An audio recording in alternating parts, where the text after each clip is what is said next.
The person who gunned down a popular professor in their driveway one chilly October morning thought they committed the perfect crime. Not even close. Hello and welcome to The Dark Side of Love. I'm your host, Bianca Sloan, author of suspense novels about the dark side of love. And this week I'm diving into the case of the professor and the blonde. 100 years ago, which everything before the pandemic feels like 100 years ago, I was on some monster road trip with my father, and I couldn't tell you how the subject came up, but we were talking about when he was getting his PhD at the University of Texas, which was like 500 years ago, and he's telling me about his first year and one of his classes, an organizational communications class, and how tough it was. And the professor would tell them, the students, that their main job in grad school was to ask their professors how high they should jump. And it was in the middle of this walk down memory lane that my dad pauses and says, actually, Fred, the professor, was murdered years ago. And being the true crime nut job that I am, I, of course, ask what happened. And all he can remember at that point is that Fred, professor, had been gunned down in his driveway in Richmond, Virginia, while he was getting his newspaper one morning. At this point, something crazy clicks in my brain because the story sounds really familiar. So I start rerunning the facts in my head. Professor, University of Texas, killed in his driveway, Richmond, some convoluted thing with stolen identities. That's Fred. I said, was it Fred Jablin?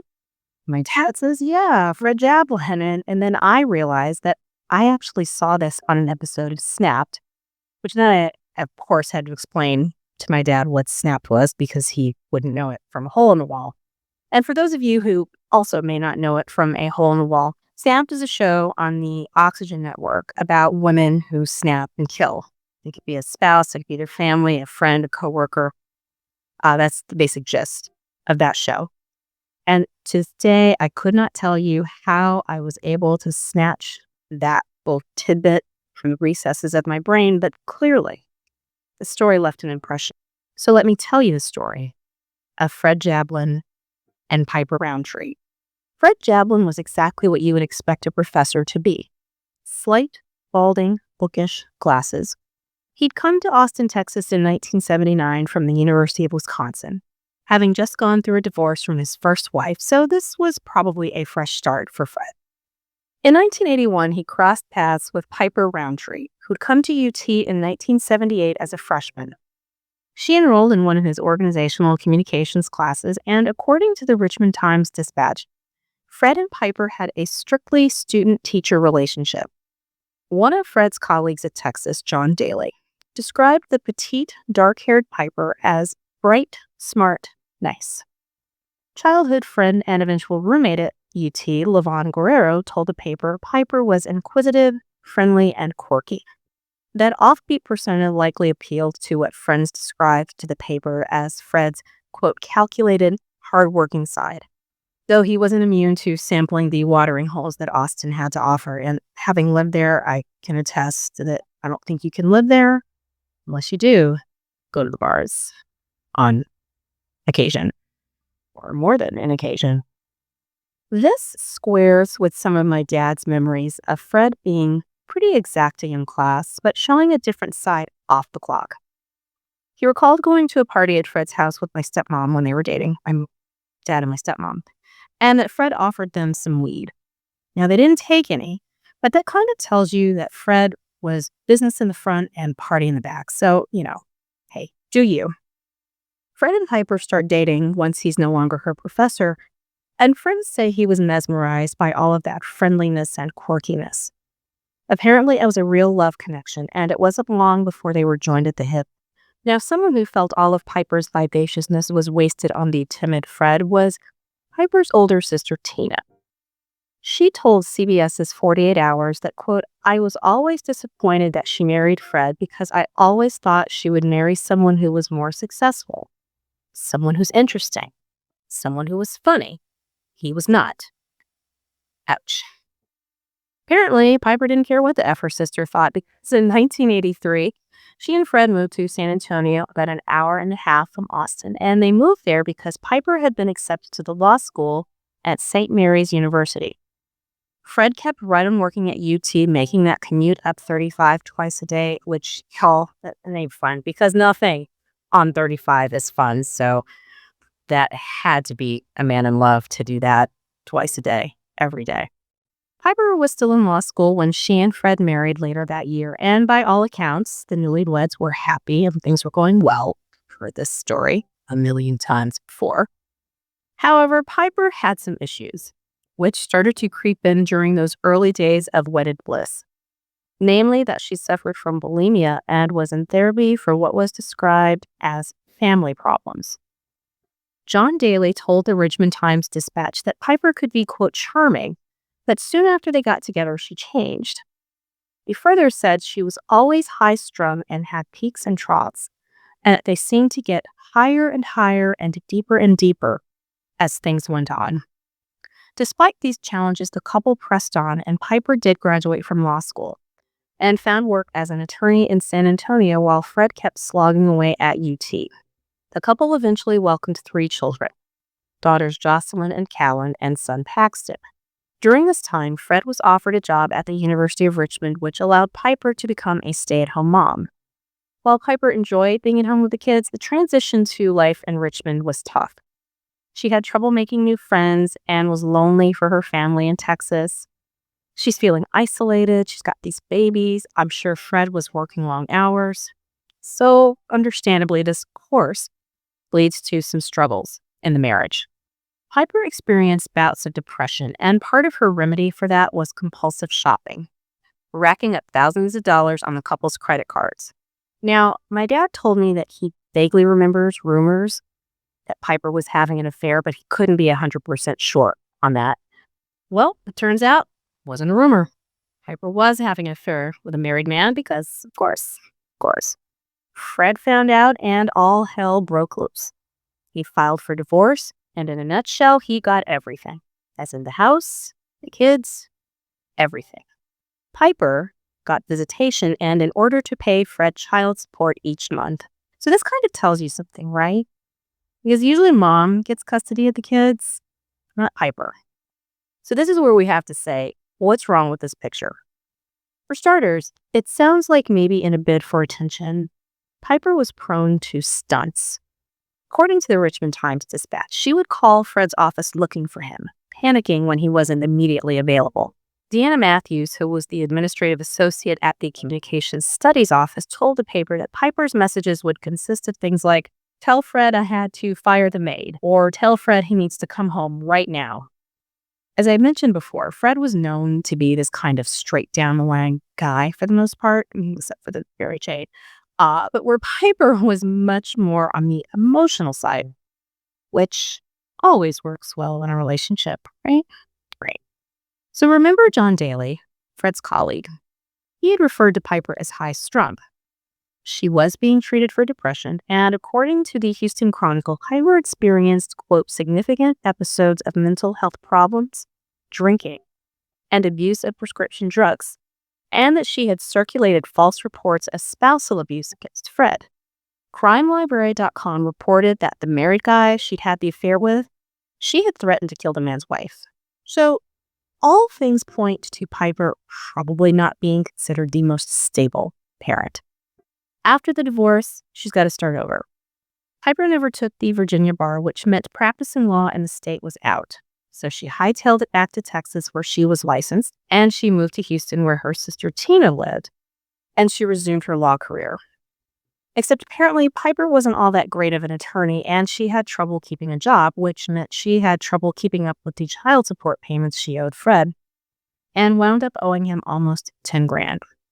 Despite everything that's going on with him and Piper, Fred seems to be living his best life. He met a new woman. He's a popular professor at the University of Richmond. He's making pretty good money. His research is going well. And by all accounts, he is a devoted father, and he's someone who puts those kids first at every turn. Piper, meanwhile, is depressed, understandably.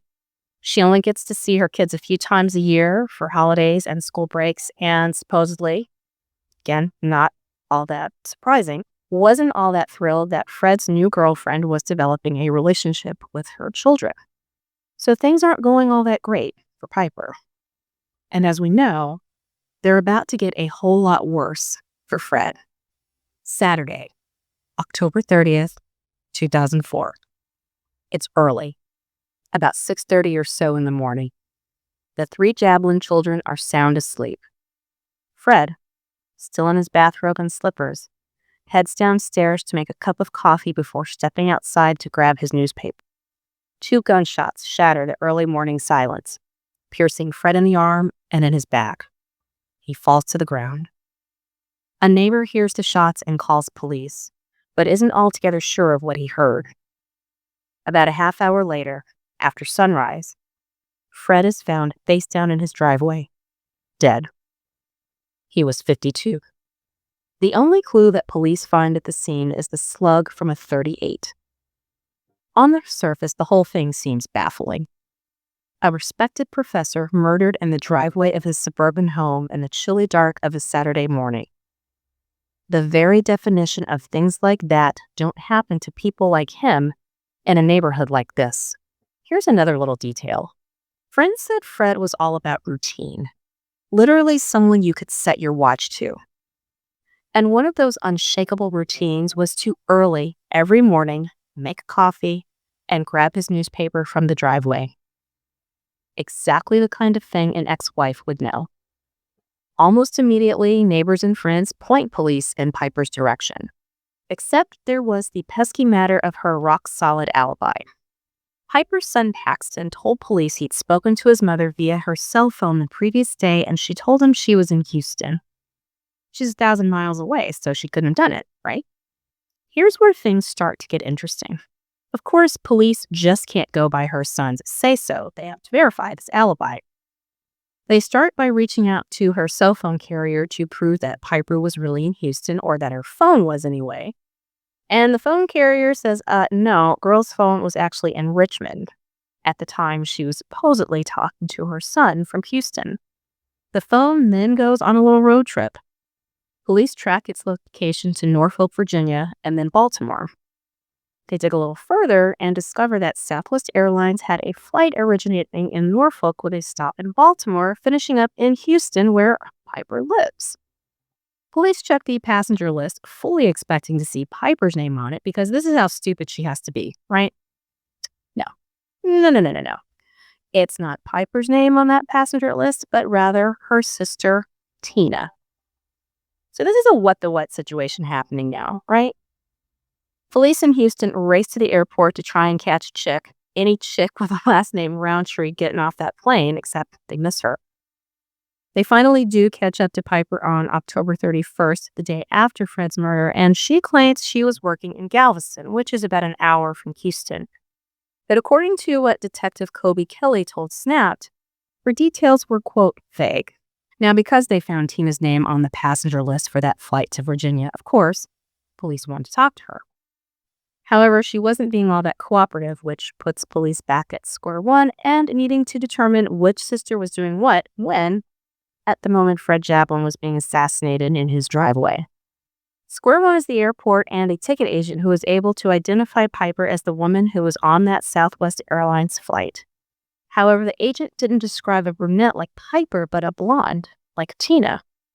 The same blonde woman also checked a .38 onto the plane, and remember, there was a .38 slug found at the scene of Fred's murder. Police keep digging, and the hole is getting deeper for Miss Piper. Turns out a week before the murder, Piper was a busy gal. She went to the gun range for a little shooting practice. She bought a blonde wig.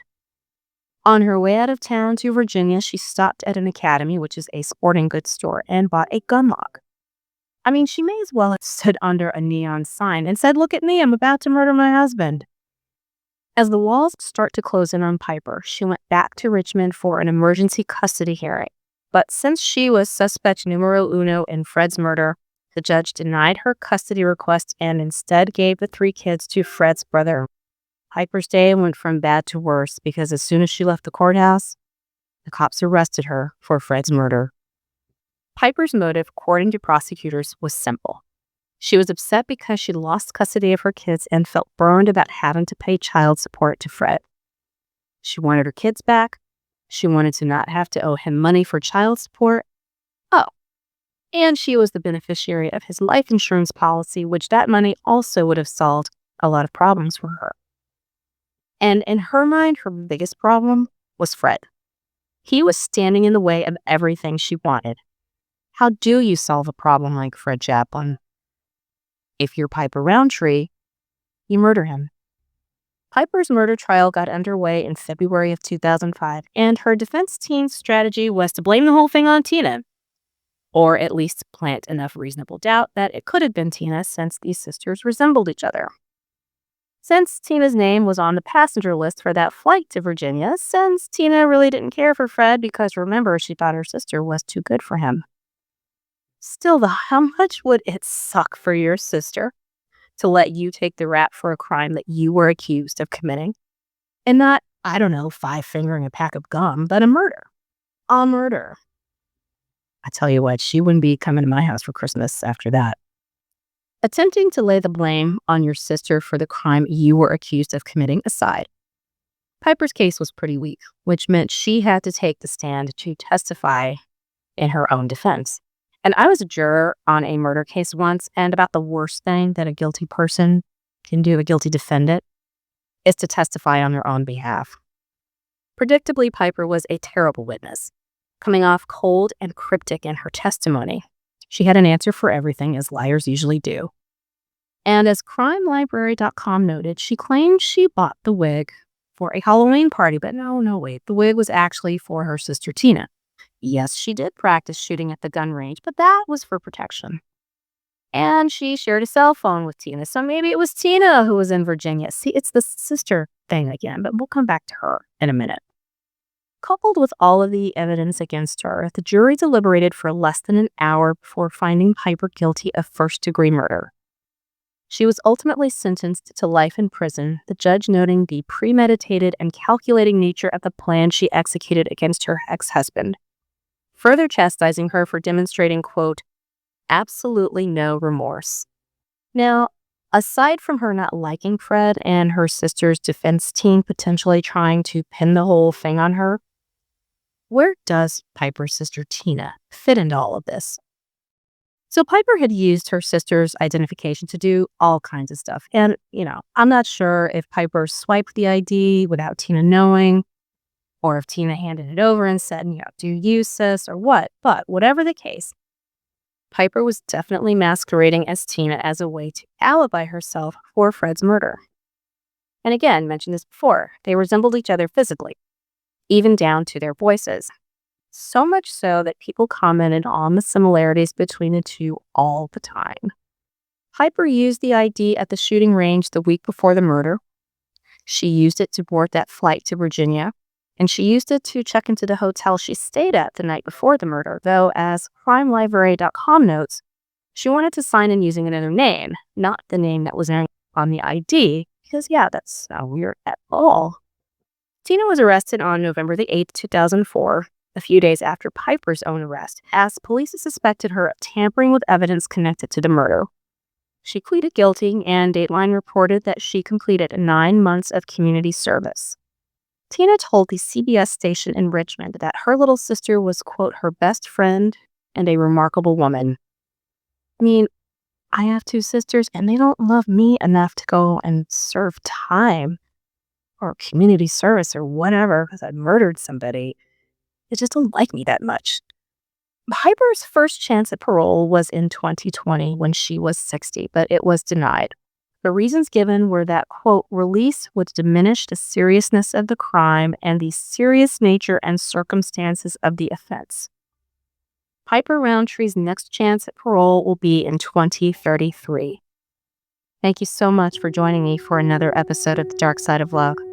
I'm your host, Bianca Sloan, and show your love for The Dark Side of Love by visiting thedarksideoflove.com for show notes, transcripts, and a chance to support the show. Thanks for hanging out with me, and join me next time for another tale of love gone wrong. I'll see you on the dark side.